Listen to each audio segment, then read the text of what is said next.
Thank you, Chairman Guthrie, for yielding the time and for your support of my bill, the Home Appliance Protection and Affordability Act. For those watching at home, I'd like to set the stage on exactly why this bill is necessary. In 1975, Congress established the Energy Policy and Conservation Act, or EPCA, to increase American energy production and encourage efficient energy use and bolster national security. Under the EPCA, the Department of Energy sets efficiency standards for 60 product categories, but these standards must be cost-effective, significantly save energy, and be technologically feasible. However, under the Biden administration, the EPCA language was persistently misinterpreted to impose more stringent standards on the use of conventional home appliances and force the costly rush to green agenda on the American people on their outright war on the fossil fuel industry. All of this was done with the stroke of a pen and threatened the affordability and availability of reliable appliances that Americans rely on every day. I can tell you first thing, and I was in my district last week, my constituents in the 12th District of Georgia do not need the federal government to tell them which household appliances will best meet the needs of their families, period.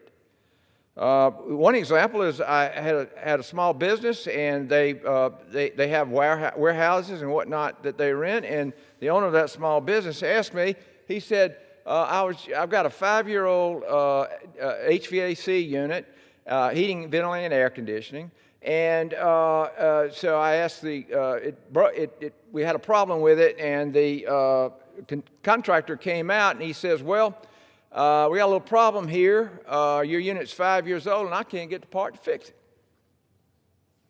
Now, let me tell you the end of this story. So he's got to replace the entire unit, and it's going to cost 3 times as much as it cost 5 years ago. And you're telling me this is going to save money? You have to be kidding. The second example is the gas stove. They were going to do away with our gas stoves. They said, you can't cook with gas anymore.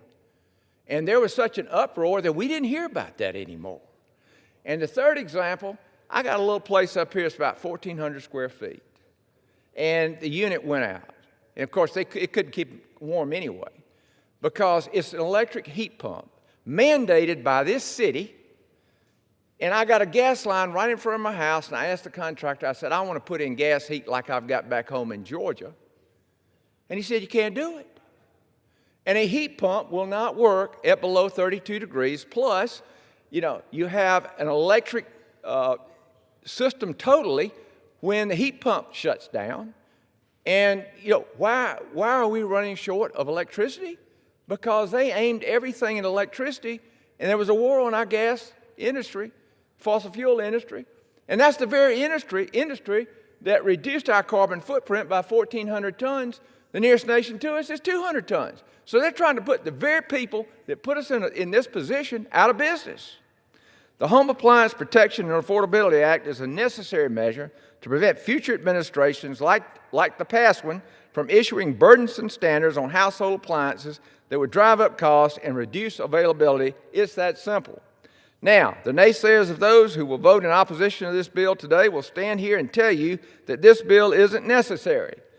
They'll question why this is what we're voting on this week, and to that I would say you can thank the previous administration.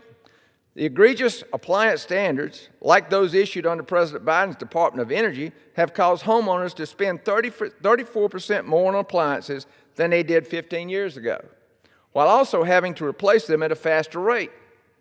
The story I told about my constituent. Even more, these standards were neither economically justifiable and not significantly more efficient. I would challenge anyone in this chamber to find someone who wants the federal government to tilt the scales on what appliances they can and cannot buy, while also increasing costs and reducing reliability. Mr. Speaker, no amount of fear-mongering on energy efficiency and climate standards will justify the 4-year war waged on domestic energy, the use of natural gas, and consumer choice under the Biden-Harris presidency. From gas stoves, refrigerators, freezers, to washers, dryers, dishwashers, and air conditioners, no household appliance was off the limits in their pursuit of the green new scam. We cannot allow that to happen again, and I have been proud to work closely with House Republicans this last year to right the ship and undo the many regulatory burdens that have caused the cost of living to skyrocket. That is why we're here today, to protect consumer choice, lower costs, and ensure American families have the freedom to decide what suits the needs of their families. I am thankful to Committee Chairman Guthrie and Lauda for their support of this bill, House Republicans' leadership for bringing it to the floor, and all my colleagues who have offered their support, and I urge a yes vote on H.R. 4626, and I yield back.